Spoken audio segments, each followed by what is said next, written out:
Muchas gracias, Ramón. Muy buenas tardes a todas y a todos, también a los que estáis en la otra sala. Ramón, es un saco de responsabilidades sobre mi espalda que yo creo que no puedo llevar. Yo creo que mi actuación es mucho más modesta. Es simplemente pues, una persona que de vez en cuando, pues, ante la llamada de personas amigas que tienen responsabilidades en diferentes ámbitos, pues intento colaborar discutiendo, debatiendo y viendo lo que hay más allá de las meras palabras que se asumen, bien en documentos oficiales o bien extraoficiales, y compartiendo, evidentemente, una misma ilusión, que es la necesidad de transformar el sistema educativo español, porque las necesidades formativas de los ciudadanos contemporáneos nada tienen que ver con las necesidades formativas de hace unos siglos, y la escuela realmente ha cambiado muy poco en tan amplísimo periodo, y no solo en España, sino en el resto del mundo. Se requieren transformaciones sustantivas para hacer frente a exigencias nuevas de la sociedad contemporánea. Por otra parte, es un placer venir siempre, porque personas que te tratan tan bien, sentirse tan bien acogido, y personas que te quieren, crean un contexto donde la colaboración es muy fácil. Y me parece que, bueno, yo me he sentido siempre tan bien al venir a Cantabria, con los centros de profesores, con los asesores, con la gente que está ahora colaborando en la consejería y también con todos vosotros, con los que nos hemos encontrado en diferentes contextos y en diferentes programas, etcétera, que evidentemente es un placer. Yo lo digo sinceramente.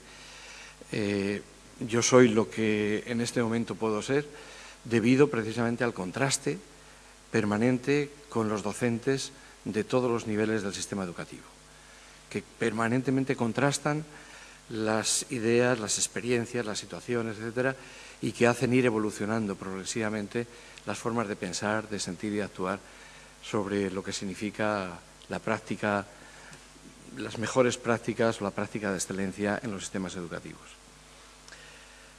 Agradecer evidentemente a Ramón, agradecer a la consejera, no solo que me hayan invitado a mí, sino que mantengan un espacio y un tiempo de diálogo, de debate, de contraste, de estudio, de crítica, de propuesta de alternativas, porque es la mejor estrategia para el desarrollo del capital humano y el capital profesional que necesitamos en los sistemas educativos contemporáneos.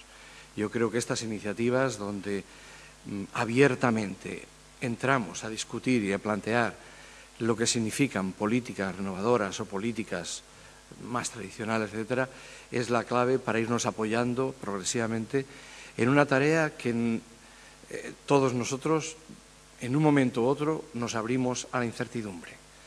¿Qué hacer? El qué hacer en la escuela y qué hacer en la educación, cada vez, cuanto más sabemos, más nos adentramos en procesos de incertidumbre, porque más compleja es la sociedad, más complejo es el conocimiento y más imprevisible es el futuro.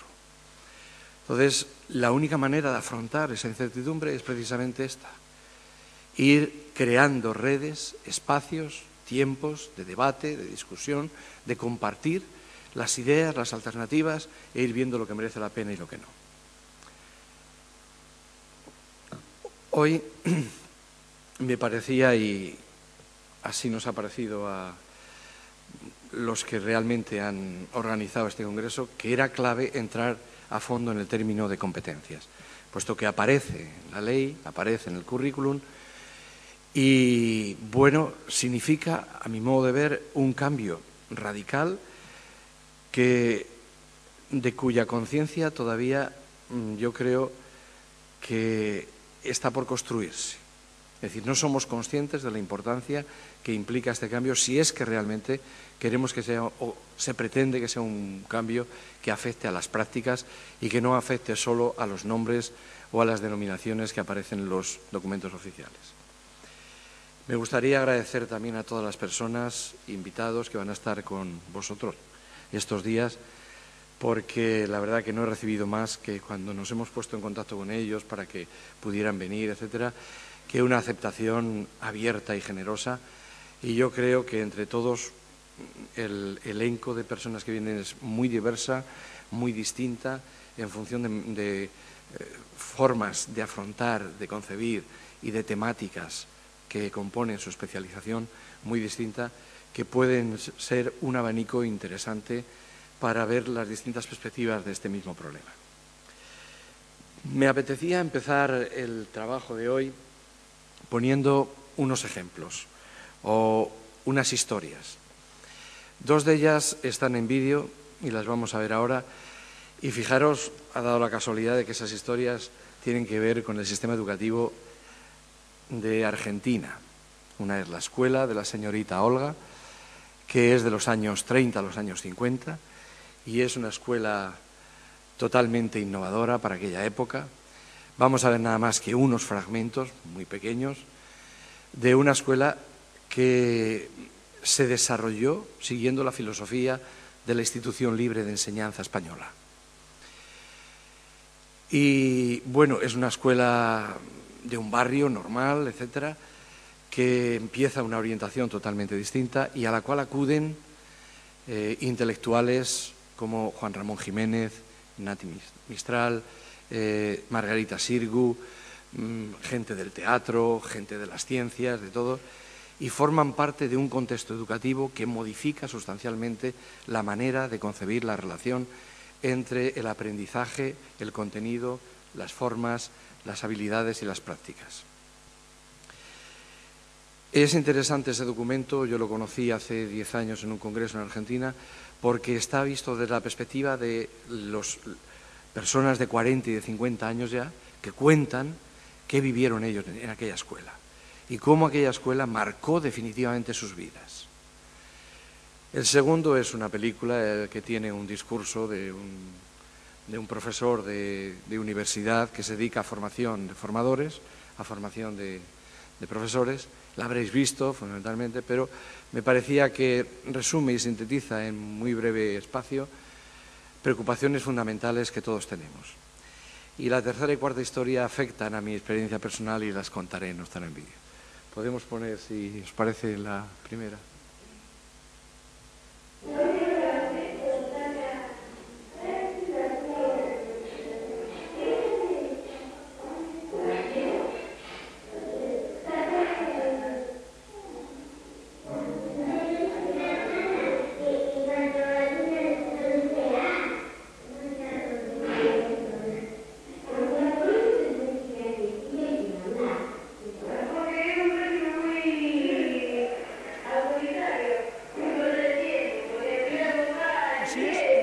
No. ¿Podemos cortar? Vídeo pista 1. Sale el sonido y no sale la imagen.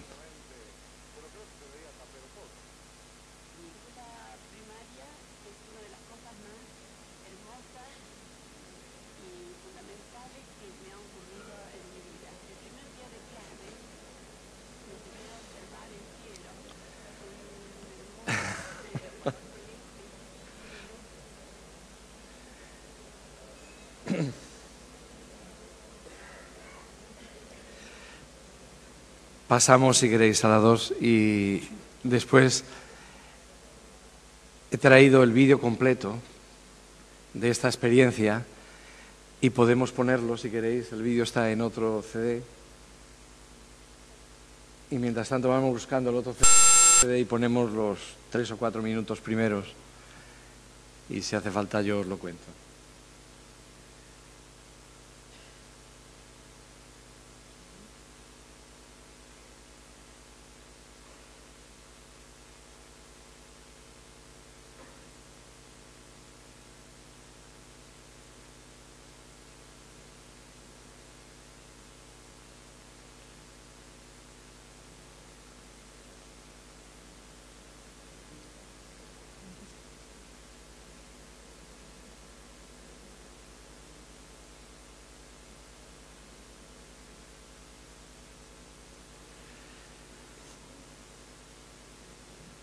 ¿no?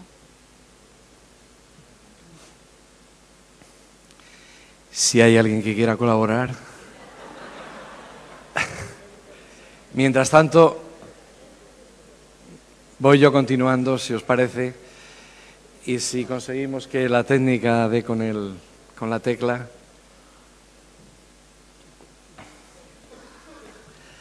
Bueno, la tercera y cuarta historieta corresponden a mi experiencia personal. La primera tiene que ver con mi hija de 14 años, está en segundo de la ESO.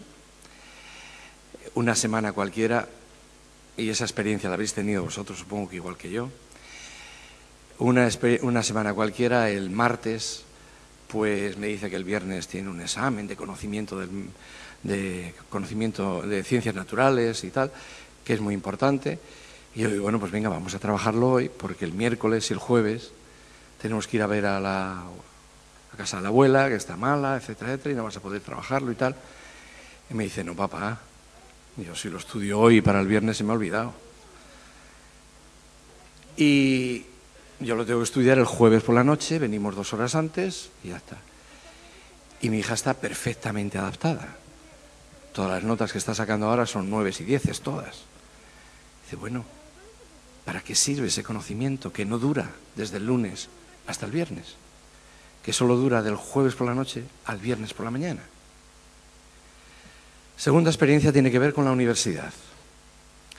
La biblioteca de la Universidad de Málaga, en el mes de verano, en los meses de verano, está abierta de lunes a viernes, de 9 de la mañana a 2 de la tarde. Nada más. La última semana de agosto y la primera de septiembre está abierta de lunes a domingo, de domingo a domingo, las 24 horas del día. ¿Qué está reflejando? ¿Qué tipo de conocimiento es necesario trabajar y aprender? Que hay que hacerlo inmediatamente antes de una prueba para que pueda perdurar o pervivir. Tercera experiencia que me hace a mí reflexionar. Se refiere a mi otro hijo de 9 años, está en primaria, el año pasado en un colegio público, en un colegio de una zona, bueno, normal, pero con alumnos muy variados, de procedencia social muy variada. No hay más que 14 niños en la clase, niños y niñas. El año pasado están con una maestra que se jubila ese año, de orientación muy clásica, pero que se dedica intensamente a ellos, a conocerlos, a estimularlos, a orientarlos, a vivir con ellos, y están encantados. No hay ningún problema, todo funciona perfectamente. Ella tiene ilusión y expectativas y admite las sugerencias que le vamos dando para que abra su dedicación a otros aspectos, a otras experiencias, otras estrategias. Se jubila, este año viene una chica de 25 años que evidentemente ha salido de mi facultad, es decir, que somos responsables de su formación, llena de energía, y en los 3 meses que ha estado, ha sido incapaz de hacerse con los niños. Continuamente peleando con ellos, castigándolos, sin recreo, de todas maneras, y además castigando a todos, porque como no sabía discriminar y todos hablaban, pues los castigos eran para todos, siempre el mismo. Un día le encuentro yo a Pablo escribiendo 100 veces, en la escuela no se ríe, y yo digo, ¿pero esto qué es? Voy a hablar con ella, vamos a hablar con ella, vamos a hablar después con la directora, y me dice, hombre, Ángel, no le va a pasar nada a tu hijo porque come 100 veces en la escuela no se ríe. Digo, hombre, yo no digo que le vaya a pasar nada, pero yo no le traigo aquí para que no le pase nada. Aquí viene para otras cosas. Bueno, bien, esa profesora interina ha pasado un proceso de selección, ha pasado un proceso de formación nuestro, del cual somos responsables, con lo cual a mí me hace pensar permanentemente qué estamos enseñando en la universidad, qué estamos formando. Y bien, es un ejemplo, es un caso, y los casos no hacen norma. Pero yo creo que vosotros, igual que nosotros, tenemos miles de ejemplos similares o parecidos en ese sentido. ¿Qué ocurre? ¿O cómo analizar esta situación? Yo creo que la escuela que nosotros conocemos, en la que vosotros habéis sido educados y yo también, y en la que vosotros estáis trabajando y nosotros también, es una escuela que se ha formado en una época y para unas exigencias y para unas necesidades claramente distintas de las que hoy requiere la sociedad de la información. Es una escuela del siglo XIX que cumplió perfectamente con su función, extender la cultura tal y como se consideraba, si es posible, a todos los ciudadanos, que era la base del estado de bienestar y del Estado de Derecho, para poder permitir una cohesión social mínima que estimule la participación, que salvó de la ignorancia y de la manipulación a muchísima gente, pero que era una escuela concebida para transmitir información, fundamentalmente para transmitir información y evaluar rendimientos académicos. Y los docentes nos formamos como profesionales cuya función clave era esa: transmitir lo mejor, de la manera más clara, la información y el conocimiento que componía una disciplina y evaluar con la mayor objetividad y con la mayor justicia el rendimiento académico de nuestros alumnos. Esa no es la escuela que requiere la sociedad contemporánea, la sociedad de la información. Y lo primero que hay que empezar a detectar y a definir son cuáles son esas necesidades formativas de los ciudadanos contemporáneos. La sociedad, de forma muy breve, me voy a detener muy poquito aquí, la sociedad en la que vivimos ha sufrido cambios sustanciales tan radicales que, como dice Castell, más que hablar de una época de cambios, hay que hablar de un cambio de época. Porque las tres estructuras básicas que definen una sociedad han sufrido transformaciones sustantivas. Las estructuras de poder, las estructuras de producción y la estructura de relaciones humanas han sufrido cambios sustanciales. Y esos cambios sustanciales requieren respuestas también sustanciales por parte de la escuela. Ha habido importantísimos movimientos demográficos y espectaculares logros tecnológicos en las últimas décadas que han alterado de manera radical nuestra manera de comunicarnos, nuestra manera de actuar, nuestra manera de pensar y nuestra manera de expresar.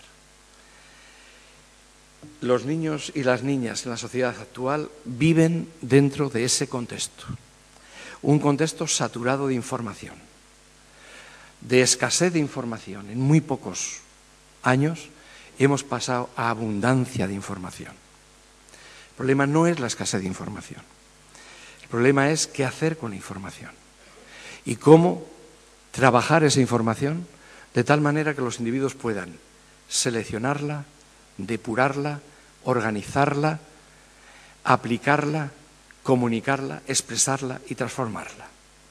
De tal manera que la información fragmentada, la información que le llega al individuo en oleadas hipersaturadas de información, pero una información sesgada por intereses espurios, fundamentalmente mercantiles, pueda servir de materia prima para construir conocimiento.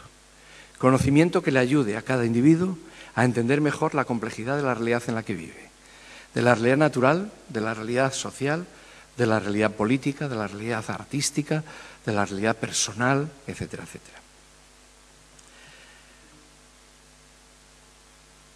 Pues bien, convencido de este decalage grave que se está dando en la sociedad contemporánea, no solo en España, sino en todos los países, entre lo que el niño vive fuera de la escuela y los intercambios de información tan rica, tan abundante, tan frágil, tan diversa, tan sesgada, tan fragmentaria, que vive en el contexto familiar y fundamentalmente a través de su contacto con la pantalla, y lo que después nosotros le ofrecemos en la escuela le exigimos en la escuela y le transmitimos en la escuela.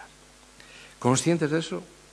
Desde el año 96, 97, los países de la OCDE, que hoy ya son 25, inician un proceso de estudio, de análisis y de propuestas.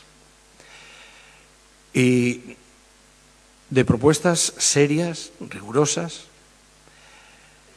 sobre todo intentando definir cuál es la escuela del mañana, las necesidades educativas de los ciudadanos contemporáneos, en una serie de estudios que se llaman School for Tomorrow, y entre ellos se inicia el análisis y la modificación sustancial de lo que significa el currículum. Pues bien, fijaros lo que ello implica para nosotros. Una vez más, la historia parece que nos coge con el pie cambiado. Situémonos en el año 96-97. Todos los países de la OCDE están comprometidos a nivel de ministerios de educación y luego en comisiones de expertos, etcétera, nombrados por ellos, en el estudio de la reforma sustantiva del sistema escolar y, evidentemente, del currículum, de la formación, etcétera, etcétera. Y llegan a planteamientos de que reformas parciales son irrelevantes y que son necesarias reformas sustantivas que las definen así. Se necesita reinventar la escuela. Estamos 96-97. ¿Qué ocurría en España en aquella época? El partido conservador que estaba en el poder parece que no se enteraba de todo esto y estaba enfrascado en una pelea exclusivamente política de denigrar la LOSE, de paralizarla, de retrasarla y de destruirla y sustituirla por una contrarreforma. Pues bien, la mínima filosofía que se puso en marcha en la LOSE es absolutamente desbordada por estos estudios de todos los países de la OCDE. Y los países de la OCDE, como bien sabéis, son los países más desarrollados del planeta. Y todos están planteando una filosofía que desborda sustancialmente los tímidos propósitos que de alguna manera aparecían en la LOSE. Y nosotros a contracorriente, totalmente a contracorriente.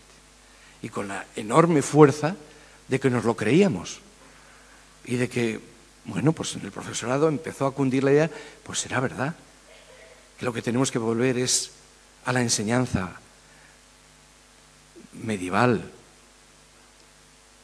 o decimonónica, de volver otra vez a las prácticas del esfuerzo sin sentido, porque el esfuerzo es importantísimo, pero con sentido, de un aprendizaje memorístico de contenidos para olvidar, para pasar un examen y para olvidar. Pues bien, en ese contexto aparece un documento dentro de la OCDE que se llama DESECO, Definición y Selección de Competencias, cuya primera versión aparece en el año 2000 y la segunda versión aparece en el año 2003. Y se empieza a hablar de competencias. Y claro, es un documento de recomendación a todos los gobiernos de la OCDE. Y todos los gobiernos, de alguna manera, empiezan a posicionarse con respecto a ello. ¿Qué hacer?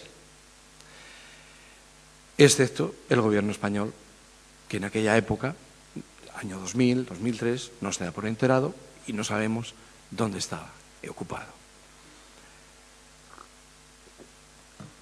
El gobierno socialista, ahora en el 2004-2005, empieza a oír campanas que vienen de por ahí y, a mi modo de ver, introduce el término de competencias en la ley, lo introduce también en los decretos, pero parece, da la apariencia, que de manera forzada, porque yo considero que no ha extraído el jugo que requiere el concepto que se plantea. Vamos a entrar en el concepto. El término de competencia es un término polémico, desde el principio. Vamos a situarlo ahí. Es un término polémico. Y es un término polémico porque tiene ya una larga historia y una larga trayectoria. Y además es un término que está cargado, tiene una larguísima y pesada carga de interpretaciones conductistas. Desde los años 70, desde la pedagogía, la definición de la pedagogía por objetivos, pues pasa las competencias y es una concreción muy rígida, muy estrecha y muy conductista de lo que significan los procesos de enseñanza-aprendizaje. Claro, siendo así ese término, hubiera sido, a mi modo de ver, más interesante haber utilizado otro término para el concepto que ahora se quiere plantear. Pero bueno, dado que todos los países de la OCDE están utilizando el mismo término, vamos a ver cuál es el concepto que hay debajo de ese término. La definición que hace DESECO es la siguiente. Las competencias clave, que así se llaman, en España se traducen con competencias básicas, pero las competencias clave, fundamentales, son la capacidad de responder a demandas complejas y llevar a cabo tareas diversas de forma adecuada en torno a contextos y a demandas claves. Supone una combinación de habilidades prácticas, de conocimientos sustantivos, de valores éticos, de actitudes, de emociones y de otros componentes sociales y de comportamiento que se movilizan conjuntamente para lograr una acción adecuada y eficaz. Un término paraguas, complejo, holístico, integral, que nada tiene que ver con la definición de competencias conductistas de la época de los 70 o de los 80.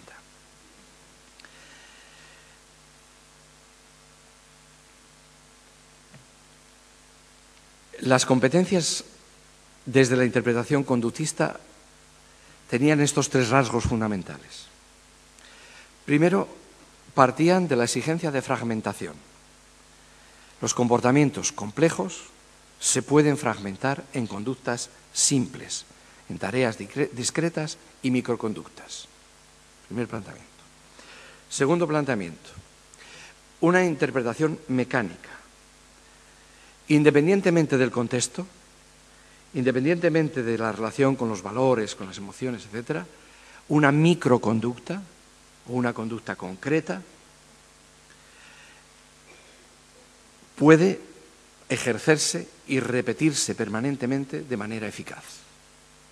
Por tanto, podemos enseñar a los niños o a las niñas competencias muy simples, tareas muy simples, habilidades muy simples, y esas tenemos la garantía de que una vez que son aprendidas, se repiten de manera mecánica y, por tanto, eficacia 10.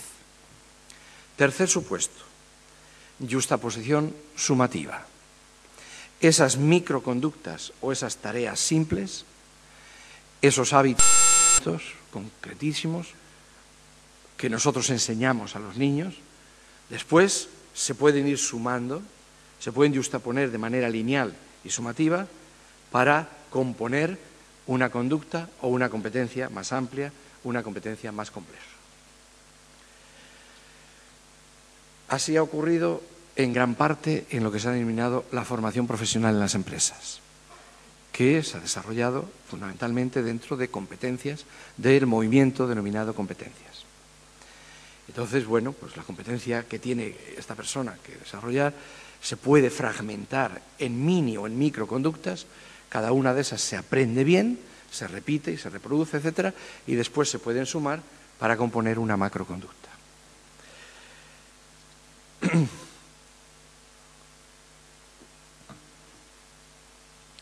Evidentemente, el conductismo o esta interpretación conductista de las competencias ignora la conexión compleja e interactiva entre tareas, ignora los atributos mentales que subyacen a los comportamientos, ignora los significados, las intenciones, las disposiciones, así como la importancia decisiva de los contextos de actuación y los efectos decisivos de los aspectos éticos y de los aspectos interpersonales. No hay competencias humanas al margen de los contextos ni al margen de las personas. ¿Qué plantea el concepto que está debajo del término de competencias clave o de competencias fundamentales de DESECO? Como podréis ver con más tranquilidad en el documento que tenéis, al menos yo creo que se distinguen 5 características claves o importantes que no deberíamos de olvidar. La primera característica es el carácter holístico, multidimensional e integrado de las competencias. Las competencias son sistemas abiertos de conducta humana. Y como todo sistema abierto, está integrado por múltiples elementos y por múltiples factores que todos están interviniendo en la definición del sentido de ese sistema.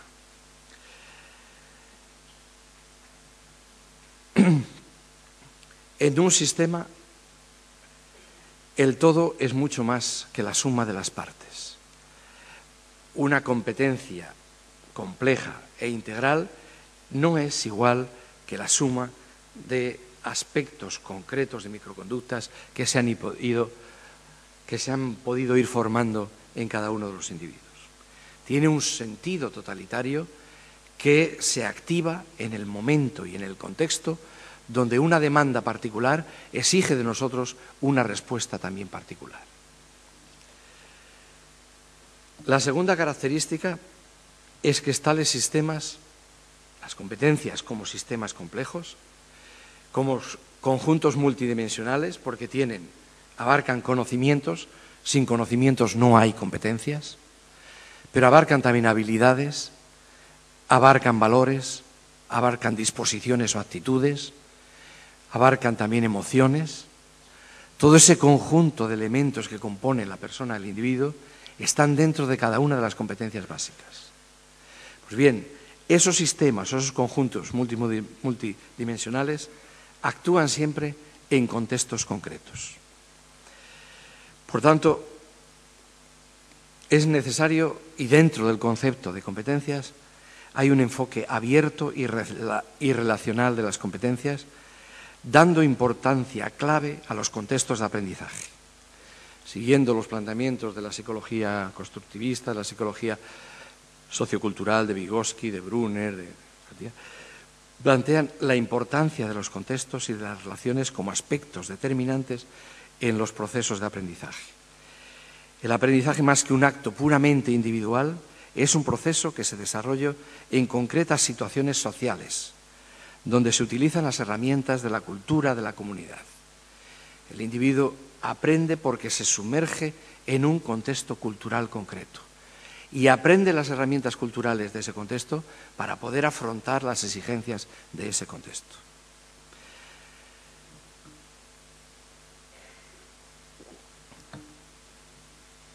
Las competencias de interpretación e intervención de cada sujeto no residen solo en el individuo, sino en la riqueza cultural distribuida en cada contexto físico y en cada contexto social. Es decir, cuando respondemos a una demanda externa, no solo utilizamos la riqueza que nosotros hemos construido, sino también la riqueza que encontramos en el contexto donde nos encontramos, en el espacio donde nos encontramos. Sea la riqueza que está en los documentos, que está en los artefactos, que está en los objetos, que está en las costumbres, que está en la cultura, o que está en las personas con las que trabajamos. Pues en la competencia que ponemos en cada momento en práctica, somos capaces de utilizar nuestra riqueza y la riqueza compartida y distribuida entre todos los elementos que están alrededor del sujeto. Por eso el aprendizaje, a mi modo de ver, debe de entenderse como un proceso de enculturación, de sumergirse, de incorporarse de manera progresiva y de manera creativa en la cultura del contexto donde el individuo tiene que actuar.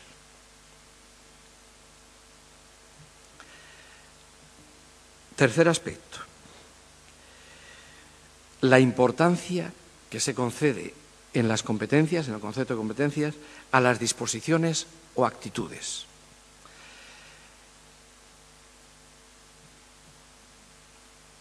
Importancia de las disposiciones o de las actitudes para que las capacidades se conviertan en acción, para que los individuos deseen proyectar sus capacidades, sus competencias en intervenciones concretas y peculiares. No hay competencia si no hay disposición. Dirían los clásicos que hay competencia en potencia, pero no en acto. Para que haya competencia en acto debe haber una actitud y un deseo y una disposición de actualizarla, de hacerla, de convertirla en acción. Por tanto, tan importante como los conocimientos y como las habilidades son las actitudes que hay que formar. Entre el pensamiento y la acción, entre lo que se ha denominado el procesador humano y el ejecutor humano, entre los discursos y las prácticas, hay una constelación compleja de factores conscientes o inconscientes que tienen que ver con las emociones, que tienen que ver con los deseos, con los valores y con las intenciones del sujeto. Y que todos ellos están interviniendo en que se formen unas actitudes u otras actitudes. Y gran parte de esos elementos emotivos, afectivos, actitudinales, permanecen inconscientes para el propio sujeto.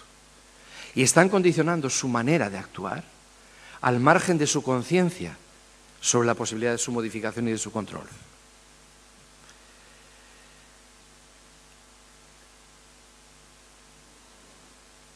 Pues es imprescindible tener permanentemente presente esta dimensión, la dimensión de las actitudes, de las disposiciones, de las emociones y de los deseos. Porque en toda actuación humana relativamente competente, porque la competencia siempre va a ser relativa, actuaremos de manera adecuada y eficaz, pero de manera relativa, hay que distinguir claramente dos dimensiones. La dimensión técnica, que garantiza una cierta actuación eficaz, y la dimensión teleológica, la dimensión del sentido, de la orientación, de los valores hacia los cuales se dirige esa acción. Y son dos elementos indisociables para el ser humano. No gana nada con ser eficaz si es ridículo lo que está consiguiendo eficazmente. ¿Hacia dónde se dirige? ¿Qué pretende? Por tanto, la dimensión ética, la dimensión teleológica, la dimensión de los valores, etcétera, que está dentro del componente de las emociones, de las actitudes, etcétera, es tan importante como la dimensión técnica que garantiza cierta eficacia en la intervención. Cuarta característica es la transferibilidad creativa. A diferencia claramente de lo que planteaba la interpretación conductista, de que una competencia una vez que se adquiere se puede transferir mecánicamente para intervenir en otra situación o otro problema, la definición abierta, holística, interpretativa que hace de SECO de las competencias tiene una concepción de la transferencia totalmente distinta. La transferencia siempre es un proceso de adaptación creativa. Es decir, la competencia compleja que podemos ir desarrollando como seres humanos, cuando la aplicamos en un contexto determinado, la estamos adaptando, la estamos recreando, la estamos configurando de manera especial para que sea capaz también de responder a las características peculiares que aparecen en ese contexto, en ese momento y en esa situación. Toda transferencia mecánica, automática, está normalmente abocada al fracaso, cuando estamos hablando de problemas complejos, cuando no estamos hablando de conductas simples, sino de problemas complejos humanos y de situaciones conflictivas o de situaciones problemáticas humanas. Siempre es necesario readaptar, tener en cuenta las condiciones peculiares de ese contexto concreto para poder responder de manera adaptada, adecuada y eficaz a esa situación.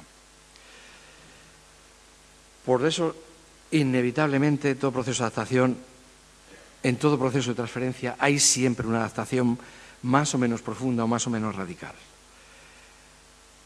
De conocimientos, de habilidades, de actitudes, para comprender las peculiaridades de esa nueva situación y la validez de las diferentes formas que nosotros ponemos en práctica a la hora de responder a esa situación concreta o de anticiparnos a esa situación.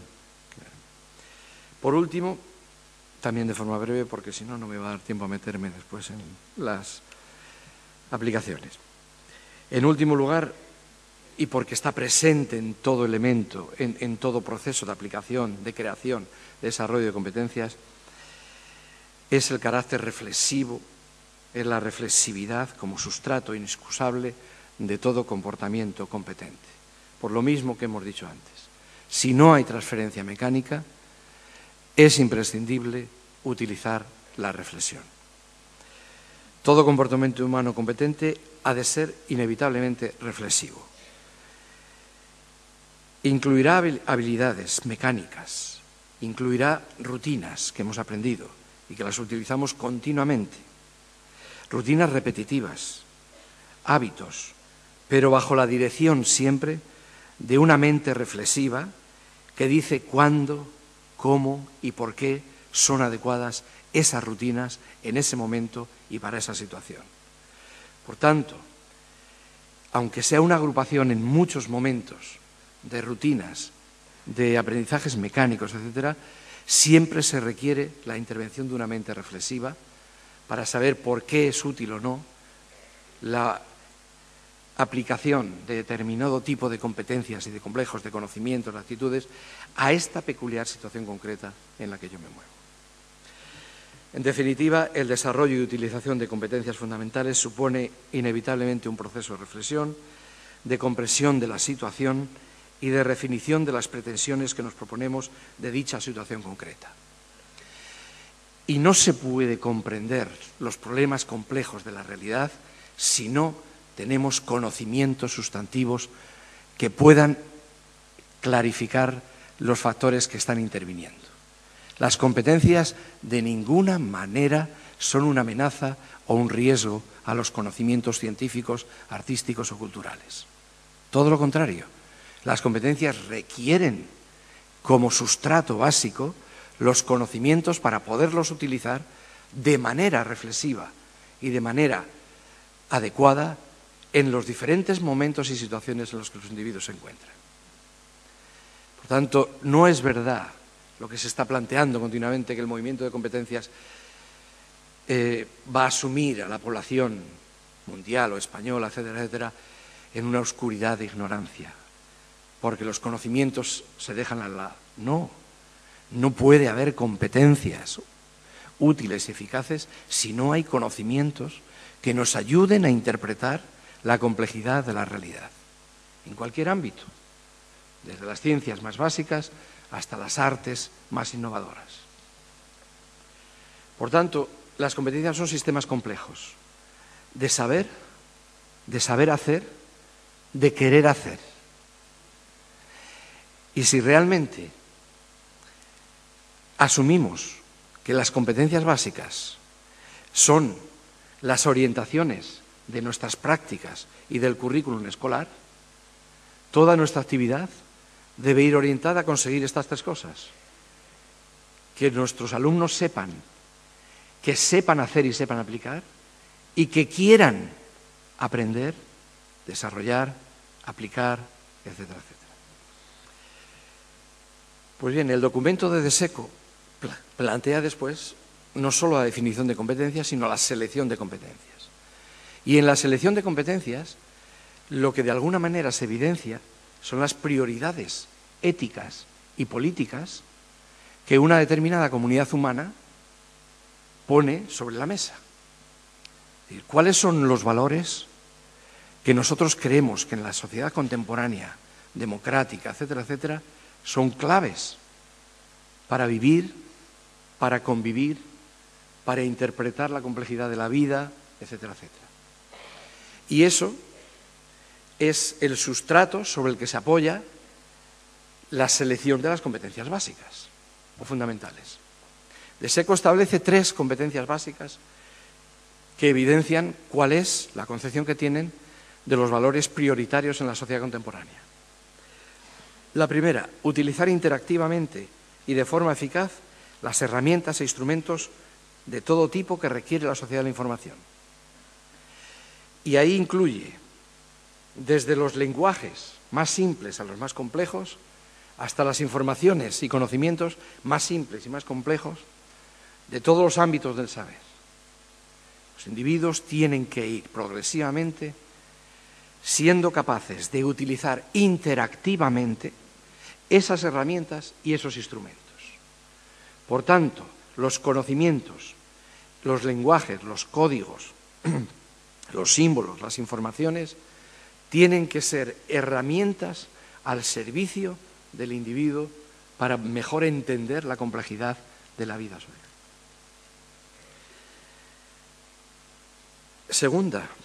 Segundo eje, distingue tres ejes en sus prioridades. El primero es, segundo eje, competencia para funcionar en grupos sociales cada vez más complejos y cada vez más heterogéneos. El foco se sitúa en la interacción con el otro, con los otros diferentes. Es clave para los individuos contemporáneos que viven en sociedades multiculturales, cada vez más distintas, más complejas, que aprendan a vivir y a convivir con lo diferente. La familia enseña fundamentalmente a vivir con lo propio, con las personas cercanas, a las que queremos. ¿Quién nos enseña a vivir y a convivir con los que no queremos? ¿Con los que no son como nosotros? ¿Con los que son distintos? ¿Qué tipo de competencias hay ahí? Saber y querer convivir y funcionar en diferentes grupos humanos, relacionarse bien con los demás, saber y querer y comprender qué significa la cooperación y cómo intervenir en los conflictos inevitables que las sociedades contemporáneas y los grupos sociales tienen que plantear.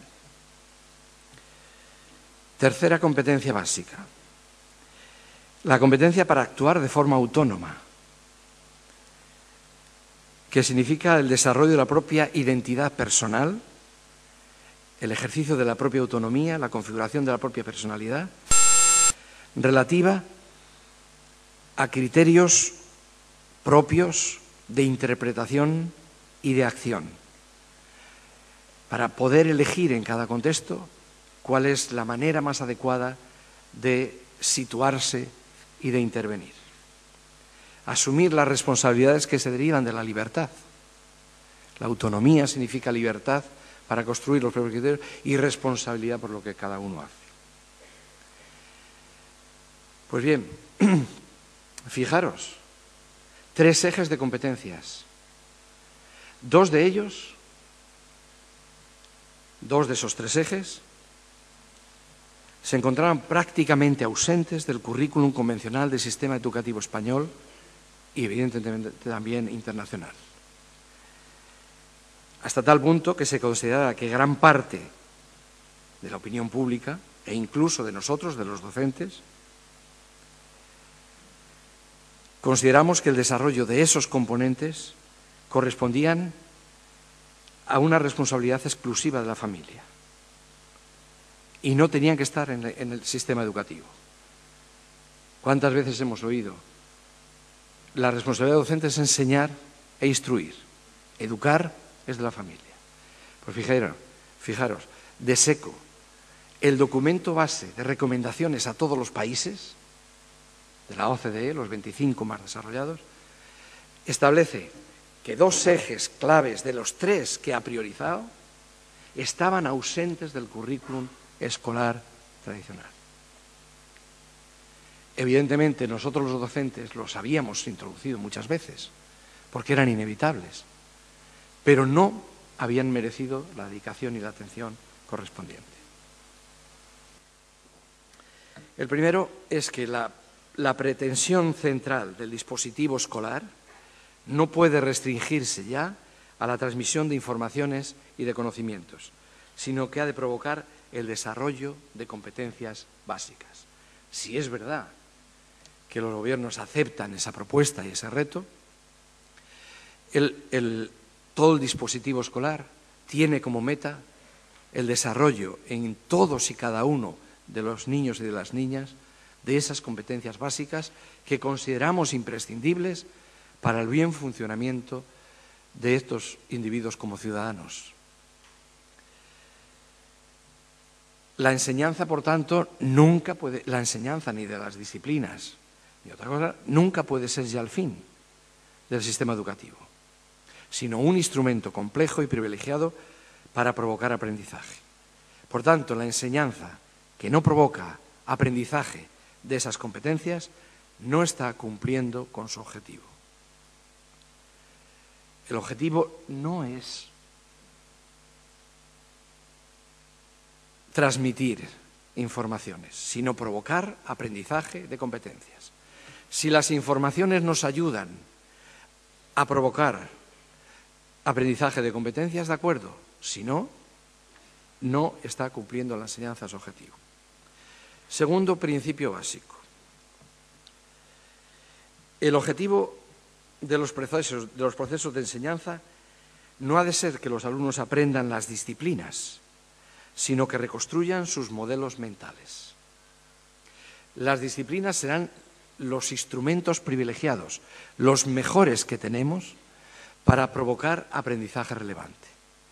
Pero lo importante es que reconstruyan los modelos mentales con los que los individuos llegan a la escuela.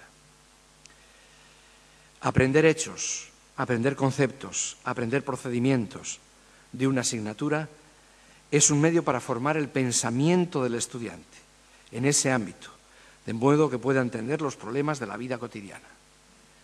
Si nuestro objetivo es la competencia, cuando nos situamos ahora ante el aprendizaje de disciplinas, el objetivo no es que aprendan la disciplina, sino que la información que contiene la disciplina provoque la reconstrucción del modelo mental que tiene ese sujeto con respecto al ámbito de problemas que trabaja esa disciplina.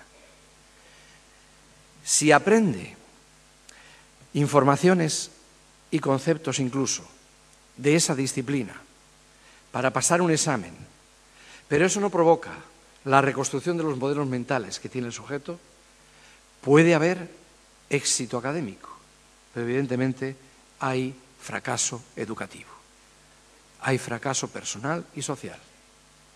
Aprender informaciones que no se incorporan por parte de cada uno de los sujetos en la modificación de los modelos mentales que les sirven para interpretar la vida,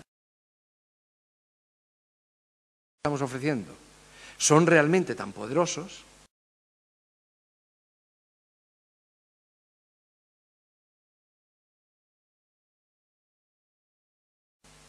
deben de desequilibrar los modelos mentales que él o ella han construido en su vida previa y paralela a la escuela, y que son modelos mentales cargados de lagunas, de contradicciones, de prejuicios, de sinsentidos, pero que él y ella los utiliza y le han venido bien para desenvolverse en la vida cotidiana. Pero claro, si el conocimiento que se aloja en las disciplinas científicas, por ser un conocimiento depurado, contrastado históricamente, tiene virtualidad pedagógica y tiene virtualidad epistemológica, tiene que tenerla también para el sujeto, no solo para el docente. Y por tanto, habrá que ver la fórmula para que en el sujeto también provoque el terremoto de considerar que son insuficientes sus modelos mentales y tiene imprescindiblemente que ir recomponiendo y reconstruyendo los modelos mentales, los mapas cognitivos, las maneras de pensar, de actuar y de sentir que ha ido construyendo de manera vulgar, de manera experiencial, sin ningún cuidado pedagógico, en su vida previa y paralela a la escuela. Pero fijaros qué paradoja, ese tipo de aprendizaje, sin ningún tipo de atención educativa que cada uno ha hecho en su vida previa y paralela a la escuela, es insuficiente, cargado de lagunas, de contradicciones, de prejuicios, etc., pero ha calado en el sujeto. Y el sujeto lo utiliza. Nosotros le hacemos aprender frecuentemente modelos mentales o contenidos para formar modelos mentales que podían evitar esos prejuicios, esas lagunas, y sin embargo no los incorporan como propios y desaparecen cuando cumplen su función de ser intercambiados por notas. Por tanto, el conocimiento en la escuela debe tener un valor de uso y no un valor solo de cambio. Y gran parte del conocimiento que está adquiriendo el niño y la niña en la escuela, desde su perspectiva, no desde la nuestra como docentes, tiene solo y exclusivamente valor de cambio, para intercambiarlo por notas. Y por eso mi hija estudia la noche anterior, nada más, porque quiere que se mantenga en su memoria a corto plazo el tiempo suficiente para intercambiarlo por una nota. Y claro, el terror es que haya un examen final, donde haya que tener otra vez activados todos los conocimientos que por parciales se han ido pasando. ¿Pero qué es eso? ¿Pero qué tipo de conocimiento estamos trabajando en la escuela?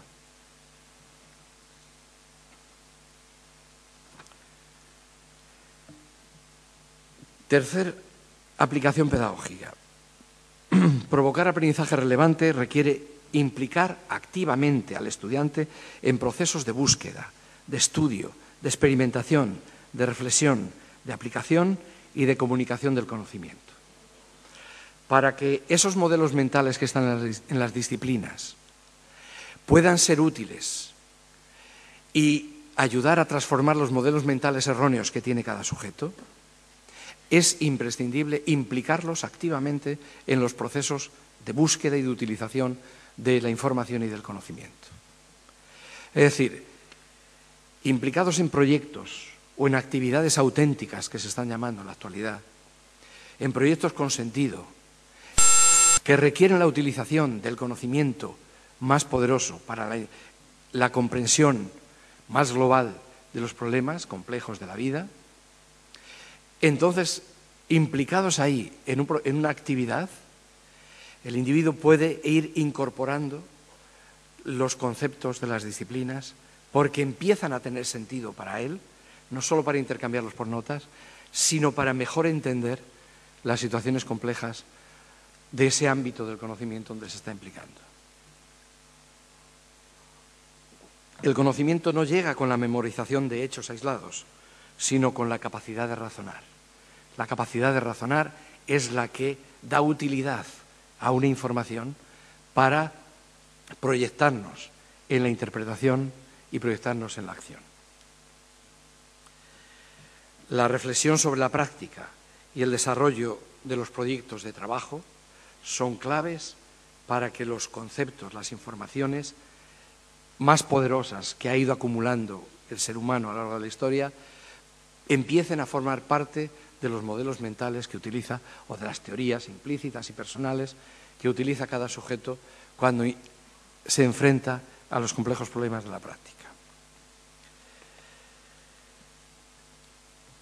Recordar simplemente un dicho: lo que se oye se olvida, lo que se ve se recuerda, lo que se hace se aprende. Cuarta aplicación.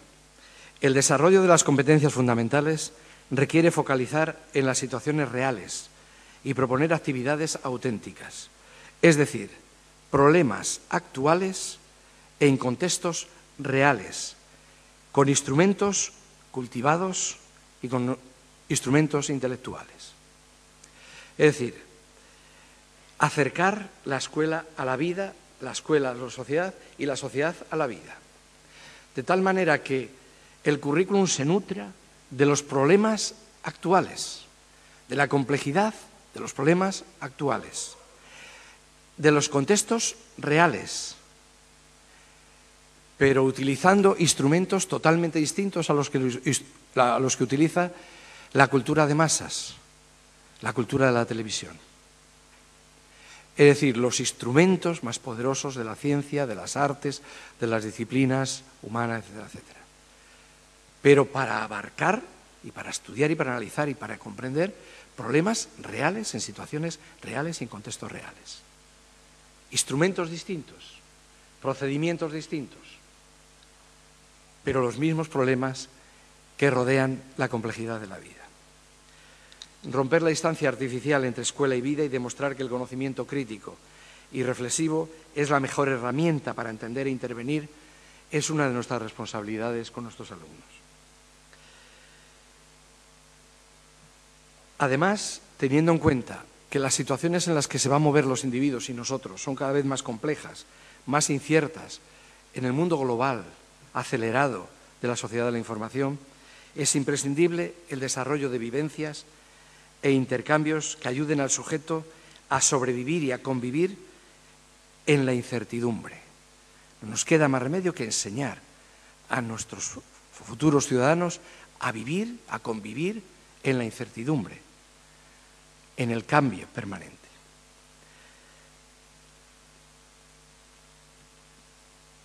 Yo considero que es imprescindible que el individuo aprenda a tomar decisiones desde el territorio donde habita la duda y la incertidumbre, siempre en cierta medida insuperable. Y precisamente por tener conciencia de que nos movemos siempre en ese contexto, en parte incierto e imprevisible, es necesario que los individuos aprendan a aprender para enfrentarse a esas situaciones de riesgo, de incertidumbre. Quinta, el centro escolar, y ya ha habido aquí un congreso que ha trabajado ese tema, debe convertirse en el núcleo de una red de vivencias, de creación, de difusión de la cultura en la comunidad social.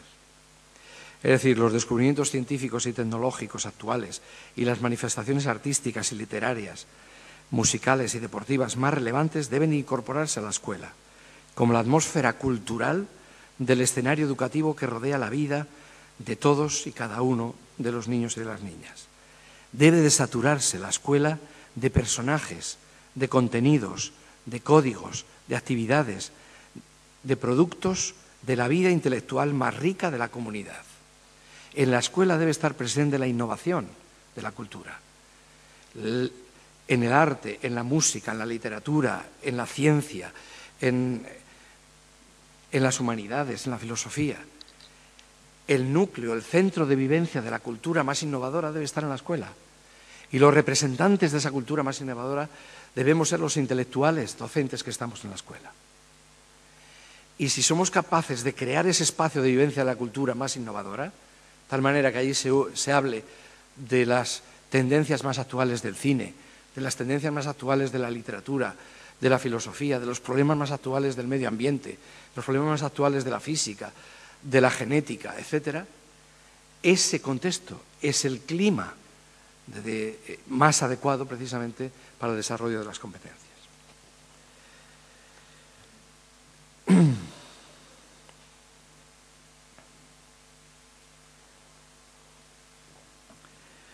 Otra aplicación, la organización espacial y temporal de los contextos escolares ha de contemplar la flexibilidad y la creatividad requerida por la naturaleza de las tareas auténticas y por las exigencias de vinculación con el entorno social. Dos palabras que deberíamos de todos tener muy claras y sin embargo que nunca se cumplen. Los horarios deben de ser flexibles y las aulas deben de estar abiertas. Y la configuración del horario y del espacio, del horario y del calendario y del espacio escolar debe estar al servicio del proyecto educativo y no a la inversa, hacer un proyecto educativo que quepa en un horario ya prefijado. Es absurdo, absolutamente absurdo. El horario está al servicio del proyecto educativo y no a la inversa. Otra más, el aprendizaje relevante requiere estimular evidentemente la metacognición de cada estudiante, su capacidad para aprender y para gobernar su propio y singular proceso de aprender a aprender y de aprender cómo aprender. Si la finalidad de todo nuestro proceso es que desarrollen competencias que les permitan una interpretación y una actuación relativamente autónoma, está claro que debemos de ir poniendo progresivamente en sus manos su propio proceso de aprendizaje. Y para eso tienen que aprender a gobernar su propio proceso de aprendizaje. Y nosotros debemos de irles ayudando progresivamente a que ellos entiendan sus fortalezas y sus debilidades, dónde se estancan y dónde no, y por qué lo hacen. Y progresivamente hacer como los mares que forman las playas retirándose, igual los docentes. Vamos formando a los individuos autónomos, retirándonos progresivamente para que ellos sean el centro de su propio proceso de aprendizaje.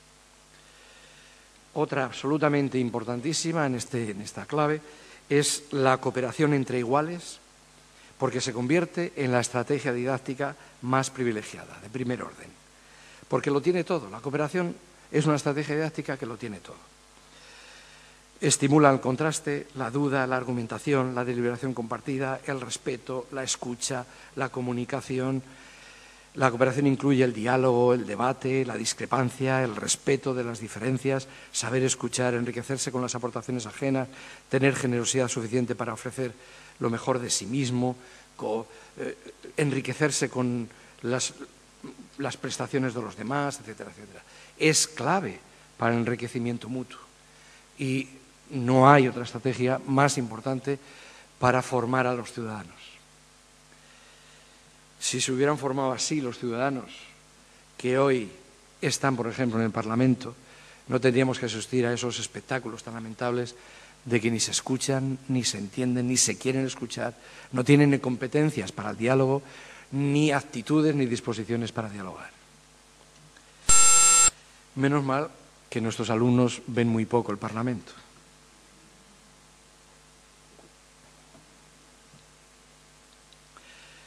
Pero el diálogo y estos planteamientos, otra aplicación más, requiere una conquista previa de un clima de confianza, de cooperación e interacciones humanas respetuosas y un cuidado afectivo. ¿Por qué? Porque, como han demostrado todas las experiencias, de las que iba a poner algunas, que ibais a ver, etcétera, han demostrado de manera abrumadora que la creación de un clima afectivo de confianza y relajación, de tensiones, es la condición sine qua non de toda práctica pedagógica que pretende ser eficaz y relevante. Por tanto, como docentes, para aplicármelo a mí, para aplicarlo a vosotros, etcétera, cuando no tenemos ese clima, cerremos los libros y dediquémonos a construir ese clima. Luego ya avanzaremos de manera absolutamente exponencial. Pero sin ese clima no hay posibilidad de aprendizaje relevante. Del otro sí.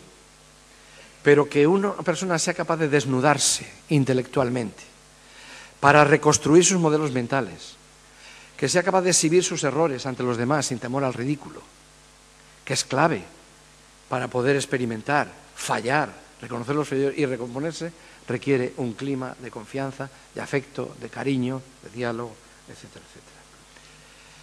La evaluación no puede ser el obstáculo para el desarrollo de todas estas tareas. La evaluación educativa debe ser formativa y, por tanto, debe estar acompasada a este objetivo de intentar provocar el desarrollo de competencias. No tiene sentido la evaluación como clasificación en toda la etapa obligatoria que se dedica a formar ciudadanos.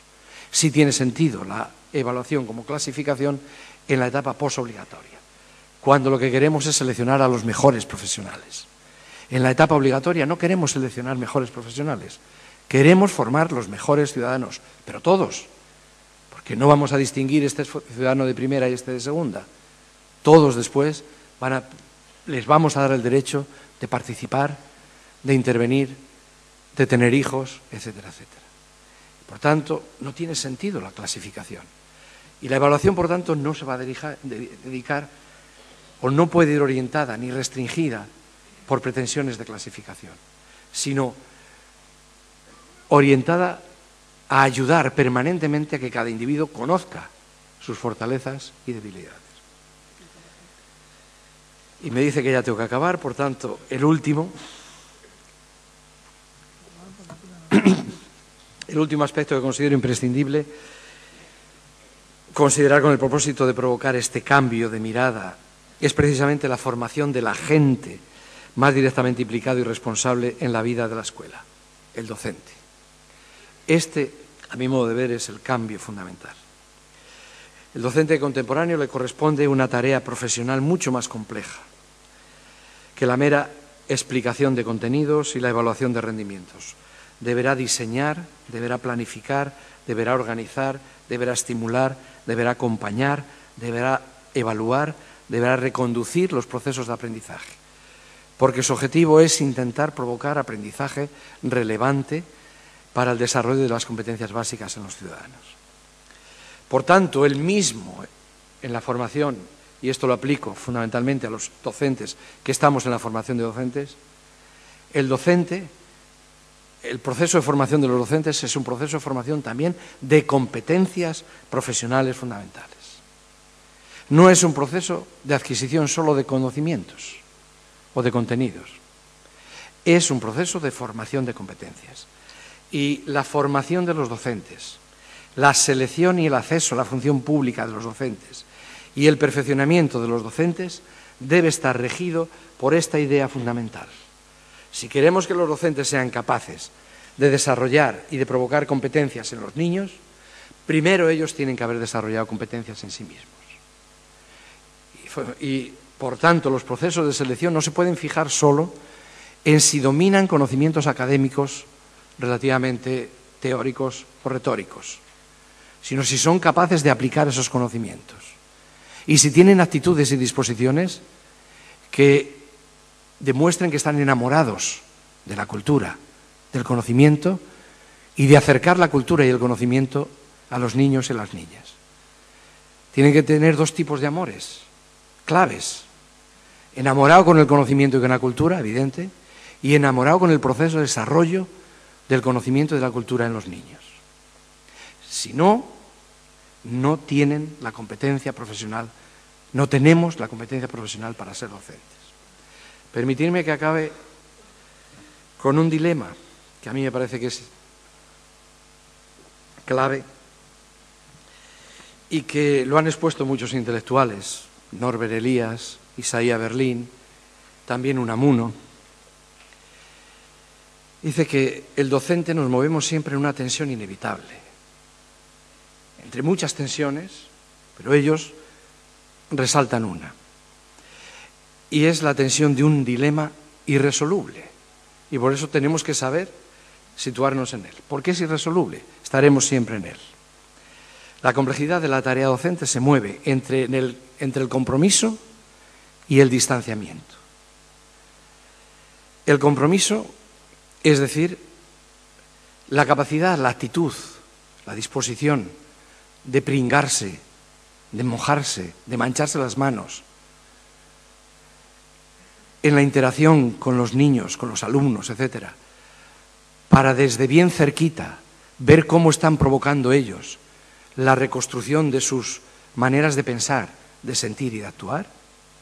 Por tanto, estar muy cerca, afectivamente incluso, de ellos, pringarse, y el distanciamiento intelectual para no perder la capacidad crítica que permite a los intelectuales salir de los círculos viciosos que los contextos localistas a todos nosotros nos van envolviendo. No puede ser el docente un colega entre colegas con los niños, ¿sí? No. El docente siempre será un líder intelectual. Tiene que ser siempre un líder intelectual. Por tanto, comprometerse a fondo, incluso afectivamente, en la tarea de la enseñanza, de provocar esas competencias y distanciarse frecuente, progresivamente también, de manera intelectual, para entender dónde están los fallos, dónde se han estancado los procesos y dónde es necesario reconstruirlos. Todo Unamuno lo planteaba exclusivamente de esta forma, que a mí me gusta mucho: pensar alto y sentir hondo. Pues bien, yo creo que esta es un poco la complejidad, la inmensidad de la tarea que tenemos, pero al mismo tiempo la belleza y la satisfacción de la tarea profesional de los docentes del siglo XXI. Gracias.